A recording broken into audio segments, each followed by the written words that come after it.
En tout cas, c'est ce à quoi la justice est invitée à constater dans les prochains jours. Après de longs mois de dénonciations en interne, un militant du parti au pouvoir vient de saisir le tribunal au fin de constater la vacance à la tête de cette formation politique.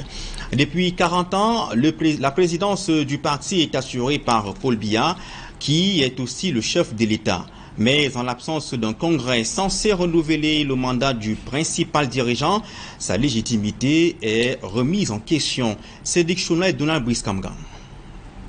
Paul Biya exerce un mandat illégal comme président national du RDPC. Il saurait être le candidat du parti à la prochaine élection présidentielle en l'état actuel. Par cette assignation, le tribunal de première instance de Yaoundé Centre Administratif est invité à constater que les dirigeants actuels du parti au pouvoir le sont de fait. À l'initiative de cette saisine de la justice, Lion Teller Onana, qui craint que le candidat du RDPC au scrutin d'octobre prochain soit attaqué en justice. Toute contestation, même minime, pourrait plus ou moins être exploitée par nos adversaires et fragiliser notre position. Il s'agit de ça. Donc, il n'y a rien d'autre caché derrière, comparativement, contrairement à ce que j'ai entendu jusque-là. Il est donc dans l'intérêt de tous que nous agissions avec prudence et responsabilité. Voilà 14 ans que le RDPC n'a pas tenu de congrès. La dernière session remonte à 2011 et pourtant c'est l'instance où les principaux dirigeants du parti sont élus ou nommés pour 5 ans. En 2016, le bureau politique qui en a la possibilité a renvoyé le congrès, mais 9 années après, certains responsables estiment que la durée de la prolongation ne saurait aller au-delà de la périodicité ordinaire retenue par les statuts du parti. Je suis conscient que la discipline est une valeur fondamentale au sein du RDPC. Cependant, je crois fermement que la discipline ne doit pas être synonyme de silence face aux violations des règles et des statuts. Donc, en tant que membre, et je crois que j'ai pleinement le droit, j'ai le devoir de défendre les principes de notre parti et d'œuvrer pour son bon fonctionnement. Et cela passe par le rappel, si besoin s'impose, au respect des statuts. Lion Teller Onana, conseiller municipal à Monatélé dans le centre, saisit le tribunal après avoir interpellé les principaux responsables dont le président national et le secrétaire général sans suite, explique-t-il. S'il n'est pas contre une nouvelle candidature du président national dont les statuts en font le porte-étendard naturel à la présidentielle, il dit être pour un parti au pouvoir qui prêche par l'exemple. Dans sa plainte en justice, Léon Onana demande la désignation d'un mandataire spécial avec pour mission fixer la date et organiser le prochain congrès. Une réunion dont les dirigeants du RDPC s'abstiennent pour l'instant d'avancer la date à quelques mois de la présidentielle. Et à la veille de la présidentielle, les acteurs politiques de la société civile ont maille à partie avec le système gouvernant. Pour preuve, les nombreuses tentatives de musellement dont il ferait objet. Le dernier cas en date est celui d'Albert Zongang, qui a été interpellé à Douala par les autorités administratives et sécuritaires. Ce qui fait dire à l'homme politique et aux défenseurs des droits de l'homme que le régime veut faire taire les voix dissidentes. Dani Waranzodo et Achille Kamga.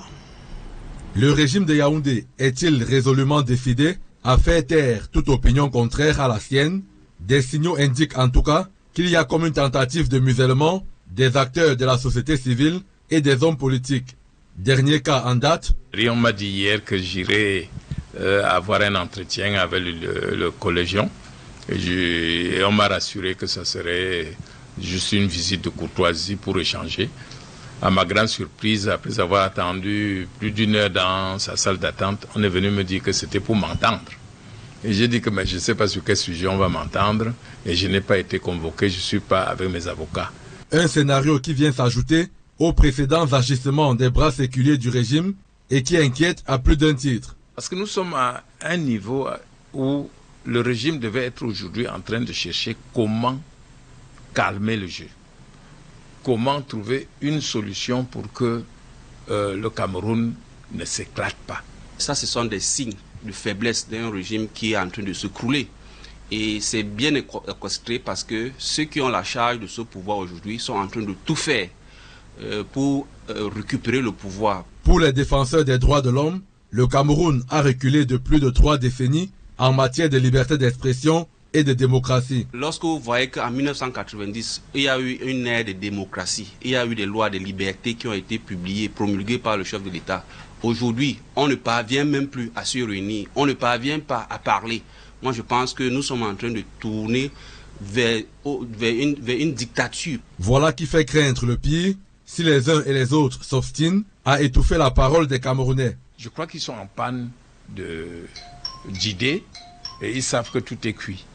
Mais un patriote est celui qui, même quand il perd, il n'appelle pas à brûler son pays. Et j'ai peur que ces gens sont prêts à dire brûlons tout, mais ils brûleront seuls. Nous, on est là pour construire. C'est clair que pour l'opposition, tout comme de la vie des Camerounais avisés, chacun doit jouer sa partition pour éviter que le pays sombre dans le chaos. La montée en puissance du tribunal des propos tribaux et ceux qui les véhiculent doivent être condamnés, fait-il savoir. Compte rendu de Carlos Minoué et Gladys Sidier.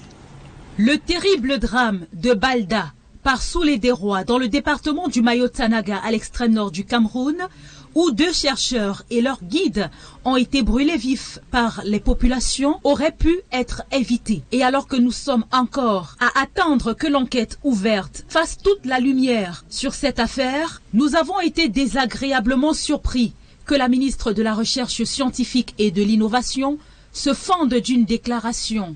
Pour nous, curieuse, ces mots sont ceux du sénateur Mohamed Gabdo Yaya, par ailleurs l'amido de Bagno. Alors que la ministre s'est indignée en ces termes, autour de moi, on a dit que j'ai évalué que le seul dans lequel grand responsable, ce n'est que le professeur. Donc c'est un artiste qui ont les plus grands postes au ministère de la Recherche. Il faut croire. Le lamido de Bagno estime qu'il s'agit là d'un discours aussi curieux que dangereux. D'autant qu'on se demande quel lien y a-t-il entre cette tragédie et les nominations dans le ministère. Il dénonce des propos tribalistes, dangereux, dans le contexte national actuel, avec la montée et la banalisation du tribalisme. Il réitère dans sa tribune que ce qui s'est passé à Balda le 2 mars dernier est horrible et regrettable, mais n'était en aucun cas dirigé contre une quelconque communauté. Il n'y a donc aucune raison que la ministre fasse une insinuation aussi dangereuse dans une année électorale où la cohésion nationale doit être recherchée par tous. Ce type de discours, fait savoir le sénateur, ne doit pas être banalisé, d'autant qu'il est tenu par un responsable de ce niveau. Il présente le tribalisme comme un cancer qui empoisonne jusqu'à donner la mort. Un cancer au visage multiple qui risque de se métastaser et tuer en masse des Camerounais. Il interpelle, faisant savoir que parce que le Cameroun est, dit-on, un continent, le fléau du tribalisme risque, en raison de la complexité de notre mosaïque ethnique, avoir chez nous une déflagration d'une magnitude maximale avec des conséquences pires qu'ailleurs. Dans le reste de l'actualité,